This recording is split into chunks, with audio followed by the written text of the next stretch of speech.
integralização do capital social da empresa. É obrigatório integralizar o capital social da empresa? Não é? Quais as consequências da não integralização do capital social?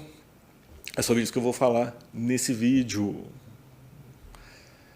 Nos vídeos anteriores, tá? Vou deixar o link aqui na descrição, eu expliquei o que é o capital social, para o que serve, qual o valor do capital social ideal, se tem um valor mínimo para definir ou não. Então vou deixar o link, são 2 vídeos, vou deixar o link na descrição aqui do vídeo para você assistir. Tá? Nesse vídeo eu vou responder aqui uma dúvida, né, que chegou, em função dos vídeos anteriores, né, chegou essa dúvida de o que é a integralização do capital social, né? Se essa integralização ela é obrigatória ou não, se não integralizar, qual a consequência disso. Essa era uma dúvida muito comum também quando existia a opção de abrir uma empresa EIRELI, que pedia um capital mínimo de no mínimo 100 salários mínimos. Hoje não tem mais essa exigência, não existe mais EIRELI, né? Então a gente abre como uma sociedade limitada unipessoal que não tem essa exigência mais de 100 salários mínimos. Então a pessoa já abre com um capital menor. Mas ainda assim, tá, chega aqui, pessoas, quero colocar o capital lá de 1 milhão, mas eu só vou precisar, ou só vou integralizar 10 mil agora. Poxa, mas para que vai colocar 1 milhão? Se o negócio não precisa de um capital de 1 milhão, não tem necessidade, né? Então, respondendo aqui o seguinte, que a integralização do capital social é quando é o momento que o sócio, a empresa já foi aberta, tá? Vamos colocar assim, a empresa já foi aberta e precisa fazer a integralização, ou seja, é a transferência do recurso dos sócios, efetivamente para a empresa. Né, seja a transferência em dinheiro, aí faz a transferência bancária para a conta bancária da empresa, ou a transferência do bem prometido no capital social, ou do direito prometido. Tá? Então, é o ato de fazer essa transferência desse dinheiro, bens, né, ou direitos dos sócios para a empresa. Então, nesse momento, há a integralização do capital e o sócio cumpriu com a sua promessa de integralização, conforme está definido no contrato. Isso é a integralização do capital social. Tá bom?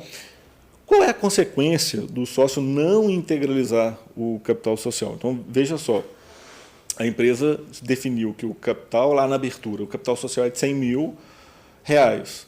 Os sócios são 2 sócios.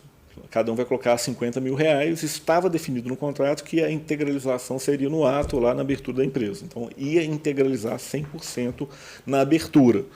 Poderia não ser assim, não integralizar? Pode. Se no contrato falar assim, será integralizado no ato, que é a abertura da empresa, 50%, e em X anos, até X anos, tem que definir o tempo, o restante.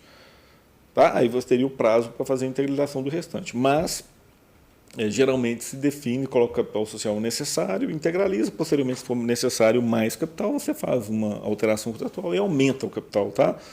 Eu entendo que isso fica mais... é melhor fazer dessa forma do que ficar prometendo algo que vai colocar depois nem precisa fazer isso, então não precisa ficar com essa definição prévia. Tá? Então, vamos colocar que os sócios então, definiram que é 100 mil reais, 50% para cada. Quando a empresa for aberta, gerou... Estou falando aqui de uma... Podem ter regras específicas, tem regras específicas para SA, sociedade anônima, tá bom? Mas vamos falar de geralmente uma limitada, uma sociedade empresária unipessoal, sociedade empresária limitada, sociedade unipessoal limitada, um empresário individual. Okay? Então foi prometido 100 mil, quando abre a empresa, abriu lá a conta bancária da empresa, fez a transferência, fez a integralização. Se o sócio não integraliza, tá? Vamos colocar que um sócio integralizou, o outro sócio não integralizou. Então, era 100 mil, ficou só 50. Qual que é a consequência disso? Tem multa pela legislação? Não tem multa, não vai ter multa, essa penalidade de multa para a empresa. Tá? Mas significa que os sócios estão devendo para a empresa esse valor de capital. E isso é uma infração ao contrato social. Tá? Pode ser interpretado, inclusive, como como é uma infração, você vai incorrer aí na responsabilidade extraordinária do sócio, que é quando, exemplo, se você abrir uma sociedade limitada, onde a responsabilidade do sócio está limitada ao capital social, numa infração quebra-se isso, né, porque houve uma infração. Eu estou indo lá no pior das consequências, ou seja, o sócio pode responder até de forma ilimitada em relação a dívidas ou coisas da empresa, tá? Mas eu tô indo lá exagerando, lá no ponto. Lá na melhor das hipóteses, por exemplo, o sócio está devendo esse valor, ele vai ser chamado ali, ele vai ser chamado para integralizar esse restante que falta. E se esse sócio que faltou a integralizar não o fizer, o outro sócio, mesmo já tendo colocado a parte dele, ele é solidário e subsidiário. Tá? Então, vamos colocar num exemplo que a empresa ficou devendo pagamento de tributo para o governo, a empresa ficou devendo pagamento de salários, encargos, e passou uma situação ruim e foi constatado aí dentro de processos administrativos, processos judiciais, principalmente, que a empresa não cumpriu a sua obrigação de integralização do capital e ela tem esses débitos. Então, os sócios vão ser chamados para fazer esse complemento de integralização do capital de forma subsidiária, tá? De forma subsidiária, ou seja, se um sócio não colocar que estava devendo, o outro vai colocar.